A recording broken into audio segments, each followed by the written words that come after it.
चर्चा में लॉ का जो स्पिरिट है उस पर किसी की चर्चा नहीं हुई है। शिकायत दिया गया तरीका ठीक नहीं था, जल्दी कर दिया, इसको नहीं पूछा, ये रहता है। वो तो परिवार में शादी होती है तो भी फूफी नाराज होकर के कहती है मुझे कहाँ बुलाया। भी हम कई कानून है, हर कानून में 2 साल 5 साल के बाद, कभी 2 महीने 2-3 महीने के बाद सुधार करते ही करते हैं। हम कोई स्टैटिक अवस्था में जीने वाले लोग थोड़े हैं जी। तो कल जो भी यहां होगा किसी न किसी को ये काम करना ही पड़ेगा। आज मैंने किया है, गालियां मेरे खाते में जाने दो, लेकिन इस अच्छा करने में आप जुड़ जाओ। बुरा हो मेरे खाते में, अच्छा हो आपके खाते में, आओ मिलकर के चले। और हम लगातार आंदोलन से जुड़े लोगों से प्रार्थना करते हैं कि आप आंदोलन करना आपका हक है, लेकिन इस प्रकार से बुजुर्ग लोग वहां बैठे ये ठीक नहीं है। आप उनको सबको ले जाइए, आप आंदोलन को खत्म कीजिए। आगे बढ़ने के लिए मिल बैठ करके चर्चा करेंगे। एमएसपी है, एमएसपी था, एमएसपी रहेगा। ਪ੍ਰਧਾਨ ਮੰਤਰੀ ਨਰਿੰਦਰ ਮੋਦੀ ਅੱਜ ਰਾਜ ਸਭਾ ਵਿੱਚ ਰਾਸ਼ਟਰਪਤੀ ਦੇ ਭਾਸ਼ਣ ਤੇ ਧੰਨਵਾਦ ਪ੍ਰਸਤਾਵ ਦਾ ਜਵਾਬ ਦੇ ਰਹੇ ਨੇ। ਉੱਚ ਸਦਨ ਵਿੱਚ ਭਾਸ਼ਣ ਤੇ ਚਰਚਾ ਪੂਰੀ ਹੋ ਗਈ ਹੈ। ਇਸ ਦੇ ਨਾਲ ਹੀ ਕਿਸਾਨ ਅੰਦੋਲਨ ਨੂੰ ਲੈ ਕੇ ਵੀ ਚਰਚਾ ਹੋਈ ਹੈ। ਪ੍ਰਧਾਨ ਮੰਤਰੀ ਨੇ ਕਿਹਾ ਕਿ ਕਿਸਾਨਾਂ ਨਾਲ ਗੱਲਬਾਤ ਚੱਲ ਰਹੀ ਹੈ। ਜੇ ਸਾਨੂੰ ਅੱਗੇ ਵਧਣਾ ਹੈ, ਦੇਸ਼ ਵਾਪਸ ਪਿੱਛੇ ਨਹੀਂ ਲਿਆ ਸਕਦਾ। ਸਾਡਾ ਕਿਸਾਨਾਂ ਦੀ ਆਮਦਨੀ ਵਧਾਉਣ ਤੇ ਵਿਸ਼ੇਸ਼ ਧਿਆਨ ਹੈ। ਪ੍ਰਧਾਨ ਮੰਤਰੀ ਮੋਦੀ ਨੇ ਕਿਸਾਨਾਂ ਨੂੰ ਭਰੋਸਾ ਦਿੱਤਾ ਹੈ ਕਿ ਐਮਐਸਪੀ ਹੈ ਅਤੇ ਐਮਐਸਪੀ ਰਹੇਗਾ। ਮੰਡੀਆਂ ਮਜ਼ਬੂਤ ਕੀਤੀਆਂ ਜਾ ਰਹੀਆਂ ਨੇ। 80 ਕਰੋੜ ਲੋਕਾਂ ਨੂੰ ਸਸਤਾ ਰਾਸ਼ਨ ਦੇਣ ਜਾਰੀ ਰਹੇਗਾ। ਕਿਸਾਨਾਂ ਦੀ ਆਮਦਨੀ ਵਧਾਉਣ ਲਈ ਹੋਰ ਉਪਾਵਾਂ ਤੇ ਜ਼ੋਰ ਦਿੱਤਾ ਜਾ ਰਿਹਾ ਹੈ। ਪੀਐਮ ਮੋਦੀ ਨੇ ਕਿਹਾ ਕਿ ਜੇ ਅਸੀਂ ਹੁਣ ਦੇਰੀ ਕੀਤੀ ਤਾਂ ਅਸੀਂ ਕਿਸਾਨਾਂ ਨੂੰ ਹਨੇਰੇ ਵੱਲ ਧੱਕਾਂਗੇ। किसानों की परेशानियों से हर कोई परिचित है। समय समय पर उनके सशक्तिकरण की मांग भी उठी है। हमारे आदरणीय शरद पवार जी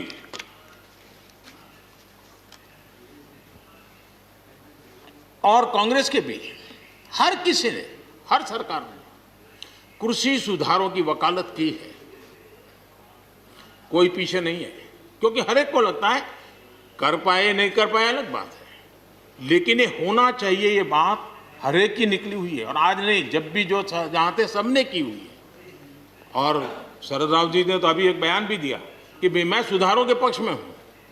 ठीक है, पद्धति के संबंध में उनके मन में सवाल है, लेकिन सुधारों का विरोध नहीं किया है। और इसलिए मैं समझता हूं कि हमें इस विषय में हमारे साथी श्रीमान सिंधिया जी ने बहुत ही अच्छे ढंग से कई पहलुओं पर इस कानून को लेकर के यहाँ पर ये सारी बातें पिछले 2 दशक से लगातार चल रही है, हर फोरम में चली। ऐसा नहीं है कि कोई हमारे आने के बाद, हर ने कहा है और हर एक को लगा कि अब समय आ गया, हो जाए, अब समय आ गया। ये ठीक है, फुट स्टॉप कॉमा कोई इधर उधर हो सकता है। कोई ये दावा नहीं कर सकता है कि भाई हमारे समय की सोच बहुत ही बढ़िया थी। मैं भी दावा नहीं कर सकता हूं कि हमारे समय की सोच बढ़िया है, 10 साल के बाद कोई नई सोच आ ही नहीं सकती। ऐसा नहीं होता है जी। ये समाज जीवन परिवर्तनशील होता है। आज के समय हमें जो ठीक लगा चलो चले, आगे सुधार करेंगे, नई चीजों को जोड़ेंगे। यही तो प्रगति का रास्ता होता है जी। रुकावटें डालने से प्रगति कहां होती है जी। और इसलिए, लेकिन मैं हैरान हूं, अचानक यू टर्न ले लिया भाई, ऐसा क्यों किया? ठीक है, आप आंदोलन के मुद्दों को लेकर के इस सरकार को घेर लेते हैं, लेकिन साथ साथ किसानों को भी कहते हैं कि भाई बदलाव बहुत जरूरी है, बहुत साल हो गए, अब नई चीजों को लेना पड़ेगा, तो देश आगे बढ़ता है। लेकिन अब मुझे लगता है कि राजनीति इतनी हावी हो जाती है कि अपने ही विचार छूट जाते हैं। लेकिन जो ये सब कर रहे हैं अच्छा है। आदरणीय डॉक्टर मनमोहन सिंह जी यहाँ मौजूद है, मैं उन्हीं का एक कोट आज पढ़ना चाहता हूँ। हो सकता है जो यू टर्न कर रहे हैं वो मेरी बात माने या न माने, मनमोहन सिंह जी की तो बात जरूर मानेंगे। There are other rigidities because of the whole marketing regime set up in the 1930s, which prevent our farmers from selling their produce where they get the highest rate of return. It is our intention to remove all those handicaps which come in the way of India realizing its vast potential as one large common market. ये आदरणीय मनमोहन सिंह जी का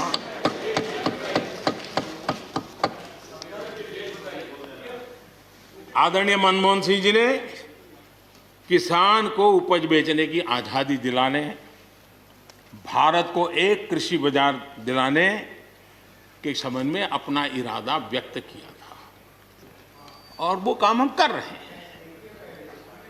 और मुझे आप लोगों को गर्व होना चाहिए कि देखिए मनमोहन सिंह जी ने कहा था वो मोदी को करना पड़ रहा है, गर्व कीजिए।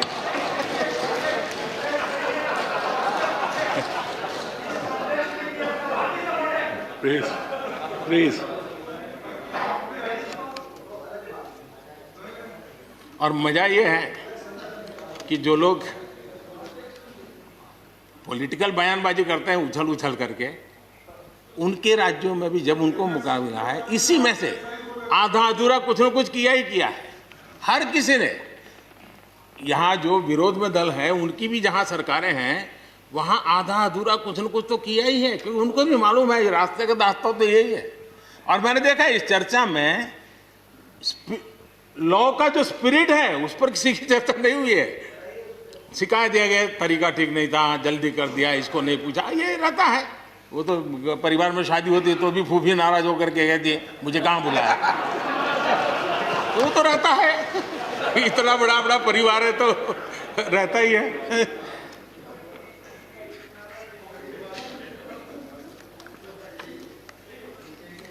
हम कुछ और बातों की ओर भी ध्यान दें। अब देखिए, दूध उत्पादन किसी बंधनों में बंधा हुआ नहीं है, न पशुपालक बंधनों में बंधा हुआ है, न दूध बंधनों में बंधा हुआ। लेकिन मजा देखिए, दूध के क्षेत्र में या तो प्राइवेट या कोऑपरेटिव दोनों ने एक ऐसी बड़ी मजबूत चेन बनाई है, दोनों मिलकर के इस काम को कर रहे हैं और एक बेहतरीन सप्लाई चेन हमारे देश में बनी है। इसको हमने जो अच्छा है उसको, और ये मेरे काल में नहीं बना है, आप भी इसका गर्व कर सकते हैं, मेरे काल से पहले बना हुआ है, हमें गर्व करना चाहिए। फल सब्जी से जुड़े व्यवसाय में ज्यादातर बाजारों का सीधा संपर्क रहता है, बाजारों की दखल हट गई है, इसका लाभ मिल रहा है। क्या डेयरी वाले, फल सब्जी खरीदने वाले उद्यमी, पशुपालकों की किसान, क्या जमीन पर कब्जा हो जाता है उनका? पशुपालन पर, पशु पे कब्जा हो जाता है? नहीं होता, दूध बिकता है, पशु नहीं बिकता है जी। हमारे देश में डेयरी उद्योग का योगदान कृषि अर्थव्यवस्था के कुल मूल्य में 28% से भी ज्यादा है। यानी इतना बड़ा हम एग्रीकल्चर की चर्चाएं करते हैं, इस पहलू को हम भूल जाते हैं। 28% कंट्रीब्यूशन है और करीब करीब 8 लाख करोड़ रुपयों का कारोबार है। जितने रुपये का दूध होता है उसका मूल्य अनाज और दाल दोनों मिला ले तो उससे ज्यादा है। हम कभी इस तरफ देखते ही नहीं है। पशुपालकों को पूरी आजादी, अनाज और दाल पैदा करने वाले छोटे और सीमांत किसानों को जैसे पशुपालक को आजादी मिली है, इनको आजादी क्यों नहीं मिलनी चाहिए? और इन सवालों के जवाब हम ढूंढेंगे तो हम सही रास्ते पर चलेंगे। आदरणीय सभापति जी, ये बात सही है, जैसा हम लोगों की स्वभाव रहा है, घर में भी थोड़ा सा भी परिवर्तन करना हो तो घर में भी एक तनाव शुरू है। चेयर यहाँ क्यों रखी, टेबल यहाँ क्यों रखा, घर में भी होता है। इतना बड़ा देश है और जिस प्रकार की परंपराओं से हम पले बढ़े हैं, तो ये मैं स्वाभाविक मानता हूँ। जब भी कोई नई चीज़ आती है तो थोड़ा बहुत रहता ही है हमारे यहाँ, क्योंकि असमंजस की स्थिति भी रहती है। लेकिन जरा वो दिन याद कीजिए जब हरित क्रांति की बातें होती थी। हरित क्रांति के समय जो कृषि सुधार हुए, तब भी जो आशंकाएं हुई, जो आंदोलन हुए, ये वेल डॉक्यूमेंटेड है और ये देखने जैसा है। कृषि सुधार के लिए सख्त फैसले लेने के उस दौर में शास्त्री जी का हाल ये था कि अपने साथियों में से कोई कृषि मंत्री बनने को तैयार नहीं होता था, क्योंकि लगता था कि ऐसा है हाथ जल जाएंगे और किसान नाराज हो जाएंगे तो मेरी तो राजनीति समाप्त हो जाएगी। ये शास्त्री जी के समय की घटनाएं हैं। और अंत में शास्त्री जी को सी सुब्रमण्यम जी को कृषि मंत्री बनाना पड़ा था और उन्होंने रिफॉर्म्स की बातें की। योजना आयोग ने भी उसका विरोध किया था। मजा देखिए, योजना आयोग ने भी विरोध किया था। वित्त मंत्रालय सहित पूरी कैबिनेट के अंदर भी विरोध का स्वर उठा था। लेकिन देश की भलाई के लिए शास्त्री जी आगे बढ़े और लेफ्ट पार्टी जो आज भाषा बोलते हैं ना, वही उस समय बोलते थे। वो यही कहते हैं, अमेरिका के इशारे पर शास्त्री जी ये कर रहे हैं, अमेरिका के इशारे पर कांग्रेस ये कर रही है। सारा चीज जितना आज मेरे खाते में जमा है ना, वो पहले आपके यहाँ बैंक में अकाउंट में था। सब कुछ अमेरिका के एजेंट कह दिया जाता था हमारे नेता, कांग्रेस के नेताओं को। ये सब कुछ लेफ्ट वाले जो आज भाषा बोलते हैं, वो उस समय भी उन्होंने यही भाषा बोली थी। कृषि सुधारों को छोटे किसानों को बर्बाद करने वाला बताया गया था। देश भर में हजारों प्रदर्शन आयोजित हुए थे, बड़ा मूवमेंट चला था। इसी माहौल में भी लाल बहादुर शास्त्री जी और उसके बाद की सरकार जो करती रही, उसी का परिणाम है कि जो हम कभी PL 480 मंगवा करके खाते थे, आज देश अपने किसान ने अपनी मिट्टी से पैदा की चीजों को खाता है।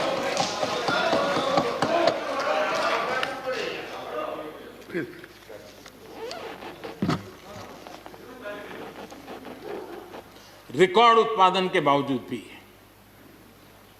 हमारे कृषि क्षेत्र में समस्याएं हैं।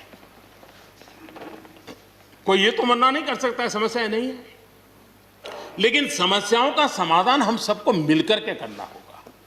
और मैं मानता हूं कि अब समय ज्यादा इंतजार नहीं करेगा। हमारे राम गोपाल जी ने बहुत ही अच्छी बात कही कि उन्होंने कहा कि कोरोना लॉकडाउन में भी हमारे किसानों ने रिकॉर्ड उत्पादन किया। सरकार ने भी बीज, खाद, सारी चीजें कोरोना काल में भी पहुंचाने में कोई कमी नहीं होने दी, कोई संकट नहीं आने दिया। और उसका सामूहिक परिणाम मिला कि देश के पास यह भंडार भरा रहा।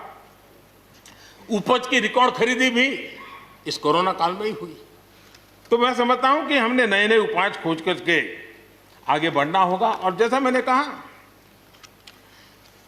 कोई भी हम कई कानून है, हर कानून में 2 साल 5 साल के बाद, कभी 2 महीने 2-3 महीने के बाद सुधार करते ही करते हैं। हम कोई स्टैटिक अवस्था में जीने वाले लोग थोड़े हैं जी।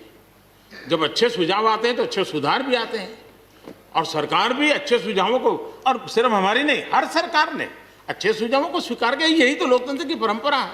और इसलिए अच्छा करने के लिए अच्छे सुझावों के साथ, अच्छे सुधारों की तैयारी के साथ हम सबको आगे बढ़ना चाहिए। मैं आप सबको निमंत्रण देता हूं, आइए हम देश को आगे ले जाने के लिए, कृषि क्षेत्र की समस्याओं का समाधान करने के लिए आंदोलनकारियों को समझाते हुए हमने देश को आगे ले जाना होगा। हो सकता है कि शायद आज नहीं तो कल जो भी यहाँ होगा, किसी न किसी को ये काम करना ही पड़ेगा। आज मैंने किया है, गालियाँ मेरे खाते में जाने दो, लेकिन इस अच्छा करने में आप जुड़ जाओ। बुरा हो मेरे खाते में, अच्छा हो आपके खाते में, आओ मिलकर के चले।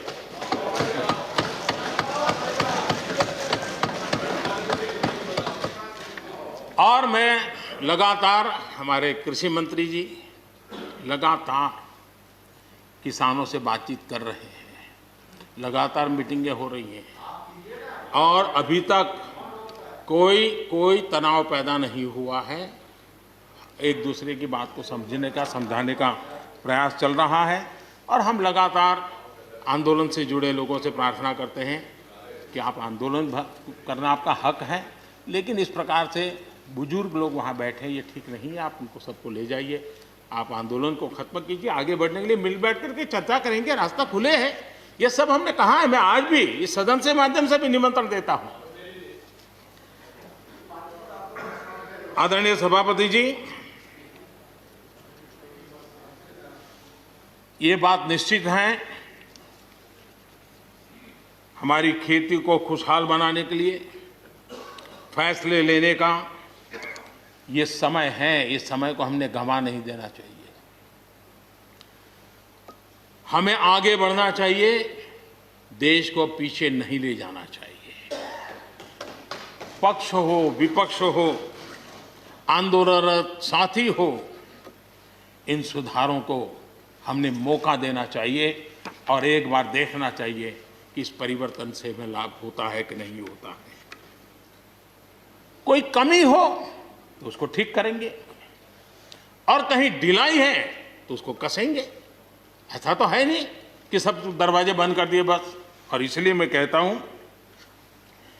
मैं विश्वास दिलाता हूं कि मंडियां अधिक आधुनिक बने, अधिक प्रतिस्पर्धी होगी। इस बार बजट में भी उसके लिए हमने प्रावधान किया है। इतना ही नहीं, एमएसपी है, एमएसपी था, एमएसपी रहेगा। ਸੋ ਦੱਸ ਦਈਏ ਕਿ ਪ੍ਰਧਾਨ ਮੰਤਰੀ ਨਰਿੰਦਰ ਮੋਦੀ ਨੇ ਆਪਣੇ ਸੰਬੋਧਨ ਵਿੱਚ ਕਿਹਾ ਕਿ ਅਸੀਂ ਇਹ ਫੈਸਲਾ ਕਰਨਾ ਕਿ ਅਸੀਂ ਸਮੱਸਿਆ ਦਾ ਹਿੱਸਾ ਹੋਵਾਂਗੇ ਜਾਂ ਹੱਲ ਦੇ ਮਾਧਿਅਮ ਬਣਾਂਗੇ।